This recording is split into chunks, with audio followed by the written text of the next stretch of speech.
Hello, my name's Jeff Roden, and I've decided to do my presentation on search and seizure. Not for really any reason in particular. None of the topics jumped out at me as something that we needed to do differently at our school.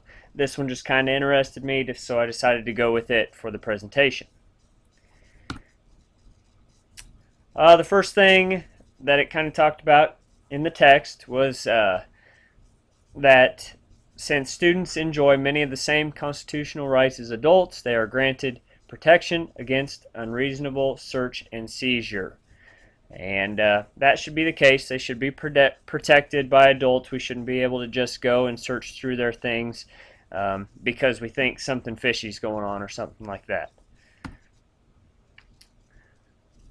However, school administrators and even teachers, to a certain degree, have to balance student rights with the responsibility to maintain a safe environment. That is the number one thing in protecting our students.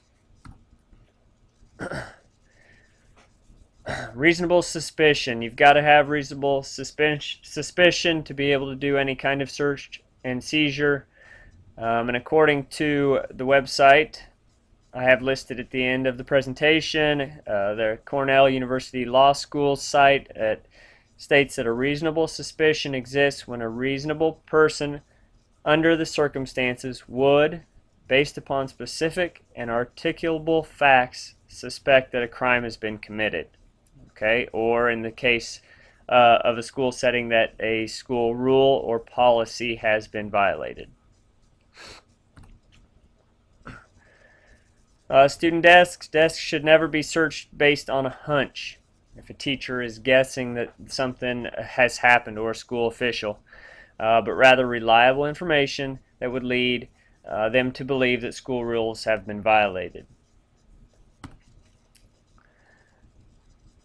Lockers get more into a different situation. We often assume that if a student has something at school with them, it's going to be in their locker. And students should be informed that their lockers will be searched, and not just a teacher with a key that can get into them opening them up, or a combination, something like that. Need to let the students know that's going to happen. Same with book bags, but this gets to be more of an intrusive type of search because the book bag is a personal belonging. It belongs to the students. A locker doesn't, a desk doesn't. Generally, when you're doing this, you usually go to law enforcement, and parents should be contacted before such a search. Automobiles, pretty tricky also, and the law does state that school officials may search a vehicle, but only if it's parked on school property and if all the standards of reasonable suspicion are met. Generally here, best left up to law enforcement once again.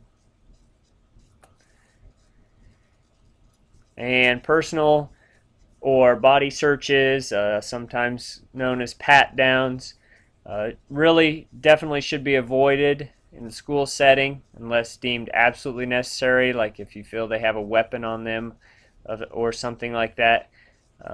Should be handled based on school or district policy. And when doing a personal search, only school personnel of the same gender should be involved in that kind of search. It gets really tricky. Laws can be broken and things when it is not a person of the same sex that is doing the search on the person. And basically, to wrap it up here, searches in general, arbitrary searches or mass shakedowns are illegal. A justifiable cause must be the reason for a search. Alright, can't just say we're just going to search through everybody's stuff today. Please open your lockers so we can come check them. Alright, that is not legal to do. So that wraps it up. Here are a couple of the resources that I used for this presentation, and that's what I found out on search and seizure. Thank you.